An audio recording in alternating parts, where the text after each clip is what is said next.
પ્રોજેક્ટના કારણે હાલ વિશ્વામિત્રી ઓવરબ્રિજને બંધ કરવામાં આવ્યો છે। ત્યારે સમગ્ર વાહન વ્યવહાર સુદર્શન ફાટક તરફ વળ્યો છે। ત્યારે ટ્રેન વ્યવહારમાં મુશ્કેલી સર્જાઈ હતી। ટ્રાફિક જવાનોની નિષ્ફળતા નજરે જોવા મળી। बुलेट ट्रेन प्रोजेक्ट द्वारा विश्वामित्री ब्रिज पर गटर लॉन्चिंगना कारणे तारीख 6 ना रात्रिना 1 वाग्याथी ब्रिज बंद करवामां आव्यो छे तेवुं फरमान जिल्ला वहीवटी तंत्र द्वारा जाहेर करवामां आव्यो छे। तेना कारणे अटलादरा, कलाली, पादरा सहितना विस्तारमां जवा माटे विश्वामित्री स्टेशन नजीक सुदर्शन फाटक तरफ वाहन व्यवहार वळ्यो छे, परंतु शुक्रवारे सवारे 11:30 वागे फाटकमां गाबडું પડ્યું હતું।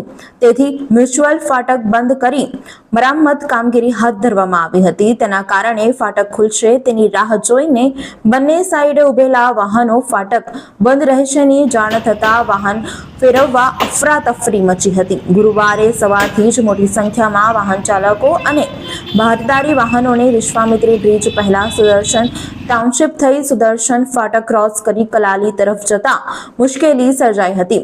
દર 30 મિનિટની આસપાસ અહીંથી ટ્રેન પસાર થાય છે, ત્યારે ભારે ટ્રાફિક વચ્ચે ફાટક બંધ કરવામાં પણ મુશ્કેલી પડી હતી।